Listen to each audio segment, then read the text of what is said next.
Assalamualaikum warahmatullahi wabarakatuh. Saya Silviani Nurfadilah, mahasiswi dari Akbi DPSDMI Garut.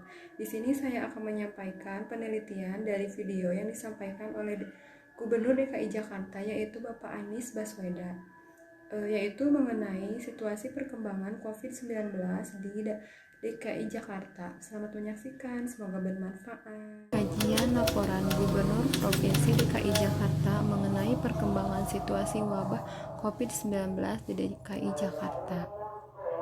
Yang pertama, permasalahan kesehatan di DKI Jakarta. Permasalahan yang disampaikan oleh Gubernur DKI Jakarta mengenai perkembangan situasi wabah COVID-19 sudah menjalani bulan ke-7 dan per 9 September menunjukkan bahwa secara kumulatif di Jakarta telah mencapai angka 49.837 kasus.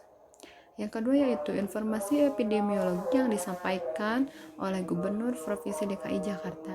Ada dua angka parameter yang disampaikan, yaitu angka kematian atau disebut juga dengan case fatality rate dan kasus yang aktif. Tingkat kematian di Jakarta memang lebih rendah, yaitu 2,7%, lebih rendah dari tingkat kematian nasional di angka 4,1%, bahkan lebih dari tingkat kematian global di angka 3,3%. Terdapat juga insiden dan prevalen. Insiden yaitu kasus penambahan perharinya, dan prevalen yaitu kasus yang lama ditambah dengan kasus yang baru. Selanjutnya ada upaya yang telah dilakukan oleh pemerintah Provinsi DKI Jakarta. Upaya yang telah dilakukan yaitu kualitas tes yang semakin membaik, penambahan kapasitas rumah sakit swasta dan rumah sakit rujukan. Selain menambah kapasitas juga, pemerintah menambah tenaga kesehatan dan alat kesehatan. Karena jika hanya menambahkan rumah sakit saja tanpa ada alat kesehatan dan tenaga kesehatannya tidak akan berjalan dengan baik. Selain itu, pemerintah DKI Jakarta juga telah menerapkan PSBB dan masa transisi. Situasi pelayanan kesehatan dalam menghadapi permasalahan kesehatan. Tenaga kesehatan yang sigap melayani pasien. Mereka rela menaruhkan nyawa untuk kesembuhan pasiennya.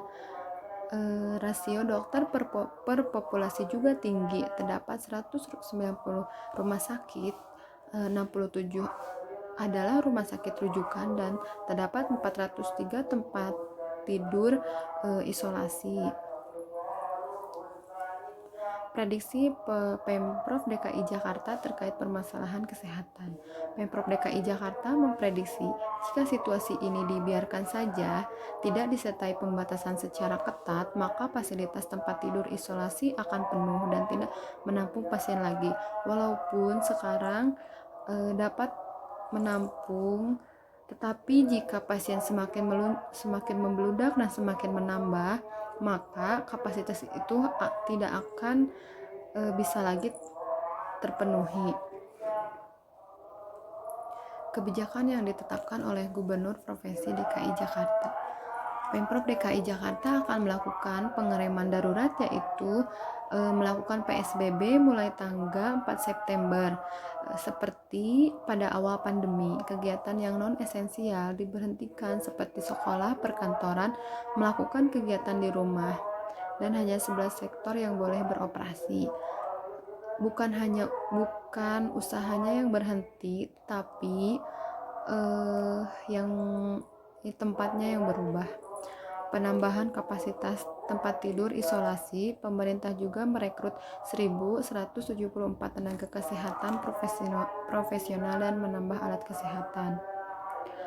Kesimpulan dari kajian yang dilakukan yaitu dari laporan Gubernur Provinsi DKI Jakarta mengenai perkembangan situasi wabah COVID-19 di DKI Jakarta, bahwa Jakarta sekarang per tanggal 9 September mengalami kenaikan angka kematian dan kasus yang aktif. Oleh karena itu, Gubernur DKI Jakarta menerapkan kembali PSBB, karena jika dibiarkan saja maka kasus akan semakin meningkat.